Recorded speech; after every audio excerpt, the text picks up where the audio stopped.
La plupart des gens cherchent des modèles business modernes. Mais l'un des modèles business les plus puissants de l'histoire est dans la Bible. Et si tu comprends ce modèle, tu comprendras pourquoi certaines personnes deviennent extrêmement riches, tandis que d'autres travaillent dur toute leur vie sans créer de richesse. Moi, je suis Lincoln et par la grâce de Dieu, je vais devenir riche avec Dieu et j'étais d'être rapproché de Dieu et réussir avec lui. Pour aller plus loin avec des gens qui te poussent, on rejoint la communauté en appuyant sur le lien en description. Joseph n'était pas seulement un homme de Dieu. Joseph avait un modèle business. Et ce modèle comporte 4 étapes. Et la troisième étape, c'est celle que 80% des entrepreneurs comprennent jamais. Beaucoup de gens pensent que pour créer de la richesse, il faut travailler dur. Je dis pas que travailler dur, c'est pas bien. Ça t'aide à maîtriser ce que tu fais. Mais travailler dur seulement, ça te rendra pas riche. La plupart des gens travaillent dur, mais ne pensent pas dur. J'ai une chaîne de motivation. Je poste des vidéos. Ça m'a pris moins d'un an pour monétiser ce compte. Mais j'ai travaillé dur. Mais quand j'ai commencé à gagner de l'argent avec ce compte, ce que j'ai réalisé, à chaque fois que je dis là, je dois poster. J'ai aussi d'autres projets qui vont me rapporter plus d'argent. Mais je suis pas du tout en train de travailler dur sur ces business. Et malheureusement, la plupart des gens pensent que travailler dur, ça les rendra riches. Mais en réalité, la richesse vient d'un système qui crée et capture de la valeur. Qu'est-ce que ça veut dire tout ça? Vous allez découvrir ça dans un instant. Mais tout d'abord, il faut comprendre c'est quoi un modèle business. Depuis tout à l'heure, je suis en train de parler de modèle business. Mais qu'est-ce que ça veut dire? Un modèle business, c'est quand tu crées, délivres et captures de la valeur. Et Joseph avait compris tout ça des milliers d'années avant les business schools. Regardez ce que la plupart des gens font. La plupart des gens inventent quelque chose et ils pensent que c'est eux qui l'ont inventé. Mais ils ne comprennent pas une chose.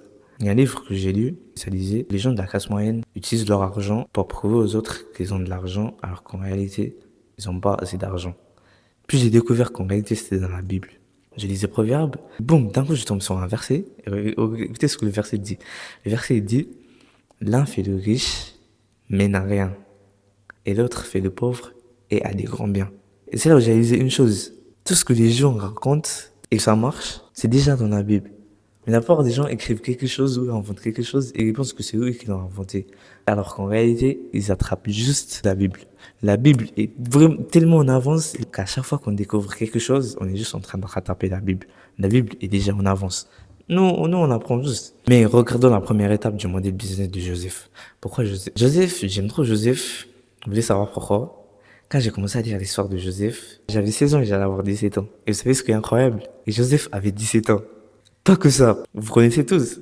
Si vous savez pas, c'est que Joseph, son père préférait plus lui que tous les autres frères. Mais malheureusement, ses frères le détestaient. Mais Dieu en plan. Il y a eu 2 rêves. Les 2 rêves voulaient dire que ses frères allaient s'agenouiller devant lui. J'imagine ses frères. Toi, tu crois vraiment qu'on va s'agenouiller devant toi? Qu'est-ce que tu racontes? Vous êtes bien là. Ils l'ont vendu comme esclave. Et quand il est arrivé là-bas, regardez ce qui s'est passé. Ils l'ont vendu dans la maison de Potiphar. Mais ce qui est incroyable, Potiphar l'aime bien, lui met en charge de toute sa maison.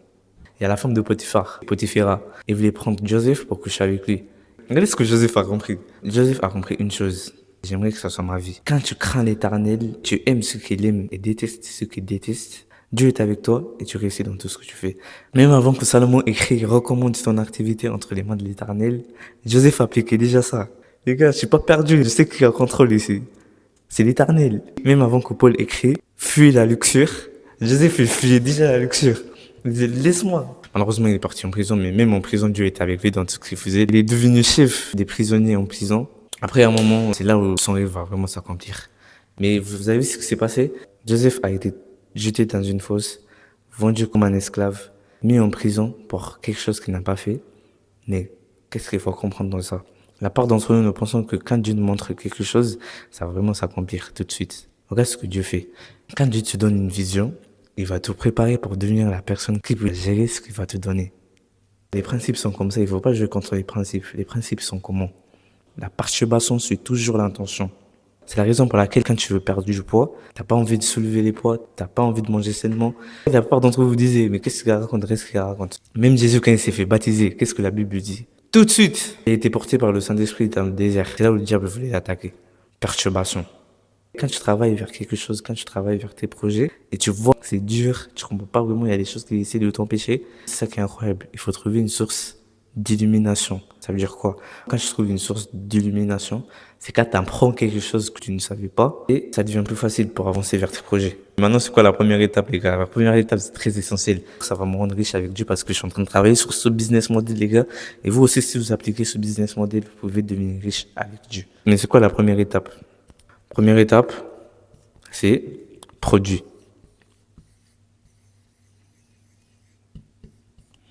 Genèse chapitre 41-35. Pharaon il arrive et il va y avoir 7 années d'abondance avec de la nourriture. Après les 7 années qui suivent, les 7 années de la famine. Que le pharaon établisse des commissaires sur le pays pour prélever un cinquième des récoltes de l'Égypte pendant les 7 années d'abondance. Qu'ils rassemblent tous les produits de ces bonnes années à venir. Qu'ils amassent sous l'autorité du pharaon du blé et des vivres dans les villes et qu'ils en aient la garde. Par la grâce de Dieu, Joseph identifie un problème futur, la famine. Puis il crée la solution. C'est quoi la solution? Stocker de la nourriture.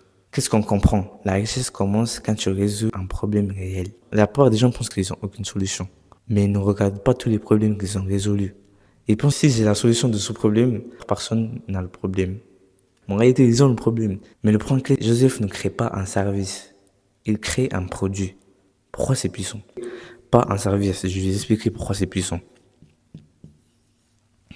Mais d'abord, il faut comprendre c'est quoi un service dans la création de valeur. Je vais expliquer aussi pour c'est quoi le produit. Un service, c'est quand tu utilises tes muscles et ton temps pour donner de la valeur. Mais malheureusement, le temps est limité. Et si tu crées de l'argent en utilisant un service, tu gagneras que de l'argent si tu vas travailler. Qu'est-ce que ça veut dire? Pour gagner de l'argent, tu es obligé d'être là. Si tu n'es pas là, tu peux pas gagner de l'argent. Et c'est là où le produit vient en jeu. C'est quoi le produit? Le service est égal au temps. C'est le temps que tu mets pour gagner de l'argent.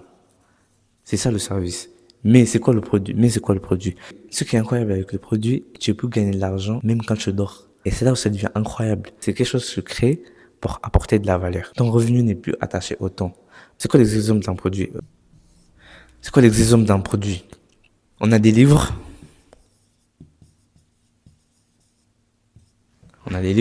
D'ailleurs, pour ceux qui veulent devenir riches avec Dieu, mais ne savent pas comment, ton problème n'est pas que tu veux pas devenir riche avec Dieu.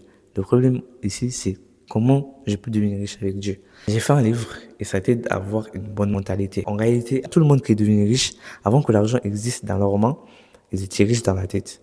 Et j'ai créé un livre qui rassemblait tout ce que j'ai appris, tout ce que je connais sur la richesse avec Dieu, sur la richesse, en travaillant sur les gens réussis et les gens qui sont riches. En réalité, riche et réussi, c'est pas la même chose.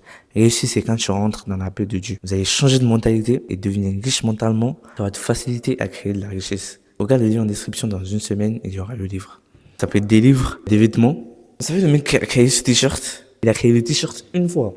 Le livre, tu le fais une fois. Le vêtement, tu le fais une fois et ça te rapporte de l'argent. Tu dors, ça te rapporte de l'argent. T'es parti dans un autre pays, ça te rapporte de l'argent. T'es à l'église, ça te rapporte de l'argent. C'est ça la puissance d'un produit. Ok, il y a l'IA. Beaucoup de gens disent que l'IA c'est pas bien. Le problème c'est pas l'IA. C'est comme l'argent. Le problème ce n'est pas l'argent. Le problème c'est si tu utilises l'argent mal. Il y en a peut-être qui utilisent l'IA pour faire du mal. Mais si tu peux utiliser l'IA pour aider d'autres gens, pour résoudre leurs problèmes, c'est là où tu vas utiliser l'IA pour créer de la richesse et pour aider à résoudre le problème des autres. Mais même avec le meilleur produit du monde, tu peux rester pauvre parce qu'il manque la deuxième étape. Ok, c'est quoi la deuxième étape? Vraiment très essentiel à comprendre. Et après, les gars, on va voir la troisième étape. La troisième étape, c'est l'étape qu'il faut comprendre, les gars. Il faut pas rater cette étape. Après, des gens ne comprennent pas cette étape, mais elle est vraiment très essentielle.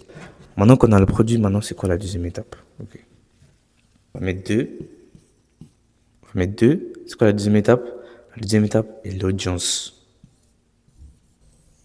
Cette fois-ci, verset 43. Il le fit, il c'est Pharaon. C'est Joseph. Il le fit monter sur le char qui suivait le sien et l'on criait devant lui à genoux. C'est ainsi que le Pharaon lui donna le commandement de toute l'Égypte. Pharaon place Joseph devant toute l'Égypte. Tout le monde sait qui il est. Qu'est-ce qu'on comprend? Qu'est-ce que ça va vous montrer? Un produit sans audience n'existe pas. Tu peux avoir le meilleur produit du monde, mais si personne ne sait que ça existe, tu ne vendras jamais. Comment exister maintenant dans le monde moderne, ok? Il y a YouTube, il y a Instagram. Commençons par ça, Instagram. YouTube. Et TikTok. C'est quoi l'objectif? Tu sais le nombre de personnes qui sont prêtes à sortir l'argent qu'ils ont dans leur poche pour te le donner si seulement ils savaient que tu existais? Mais le problème, c'est qu'il y a un problème, tu as la solution, mais ils ne savent pas si tu existes. Ton objectif est simple, deviens trouvable. Mais même avec le produit, même avec l'audience, tu peux ne pas devenir riche. Parce que la troisième étape, c'est celle que personne comprend. C'est quoi la troisième étape? La troisième étape, vente. C'est comme Dieu, il a dit, vous allez en avoir besoin, je vais le mettre. Et il y a tout dans la Bible. Ah, j'aime trop la Bible. Genèse 41, verset 56. La famine régnait sur tout le pays. Joseph ouvrait tous les centres d'approvisionnement et vendit du blé aux Égyptiens, car la famine était forte en Égypte. On arrivait de tous les pays en Égypte pour acheter du blé à Joseph, car la famine était forte partout. Quand la famine arrive, Joseph ouvre tous les greniers et il vend du blé. Qu'est-ce que ça nous montre? La richesse vient quand tu captures la valeur que tu as créée. L'erreur de beaucoup de gens, ils créent du contenu, ils créent de la valeur et ils ne vendent jamais. Ça, c'est un secret, les gars, je vais vous dire. Quand tu crées la solution, tu montes le prix. Pourquoi? De un, c'est la part d'entre vous, vous disiez, oui, j'ai envie de les aider, je le donne gratuitement. Je vais pas monter les prix. On va voir vite fait l'histoire de Salomon. Salomon, quand il est devenu riche, vous savez ce qui s'est passé? La Bible lui dit que les rois des autres pays, les rois et les reines des autres pays, venaient apprendre et acquérir de la sagesse que Salomon avait. Ils ne sont pas venus les mains vides. Ils sont venus avec de l'or, avec les bétails. Plus les gens investissent dans ta solution, plus ils vont te respecter. Ils vont se dire, j'ai mis mon argent dans cette solution, il faut que je fasse ce que ce mec va me dire. Il faut que je porte ce que j'ai acheté. Il faut que je lise ce que j'ai acheté. Mon gars, il ne faut pas se tromper. Pourquoi tu vends ta solution à un prix élevé? Pour une seule raison. Parce que ta solution vaut bien plus que l'argent qu'ils vont te donner. Si tu me donnes 1 million d'euros, il faut que tu fasses plus que 1 million d'euros. Joseph n'était pas perdu. Si t'as pas de nourriture, tu meurs. Regarde ce qu'ils ont fait. Ils ont ramené quoi? Au début, ils ont donné de l'argent.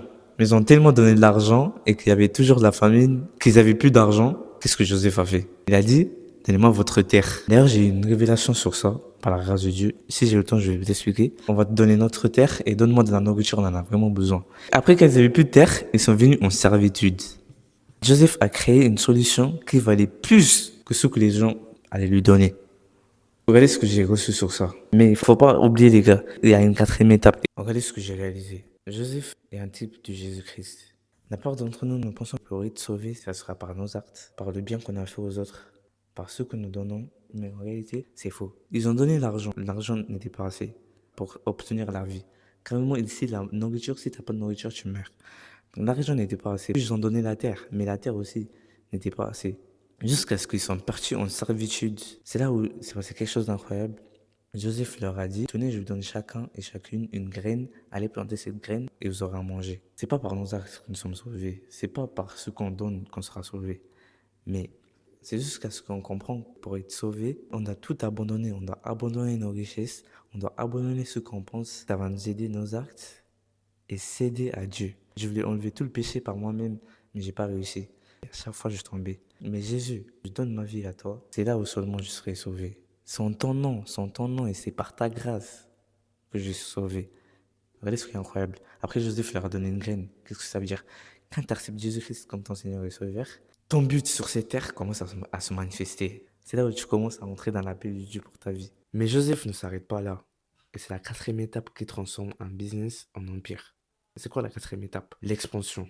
Genèse chapitre 41, verset 57. Qu'est-ce qu'on voit? Qu'est-ce que ça nous montre? Toute la terre vient en Égypte et les nations viennent acheter. C'est quoi le principe business? Ça, c'est vraiment très important à comprendre. Quand tu as ces trois choses, c'est quoi les trois choses? La première chose, un produit. Deuxième chose, une audience. Troisième chose, un système de vente. Tu peux servir le monde entier.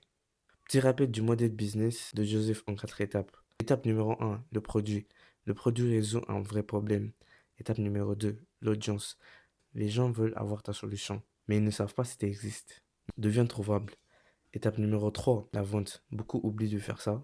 Ils créent du contenu et donnent de la valeur sans jamais vendre. La vente te permet de capturer la valeur que tu crées. Étape numéro 4, l'expansion. Cela te permet de servir le monde entier. Si tu fais seulement une de ces choses, tu travailles.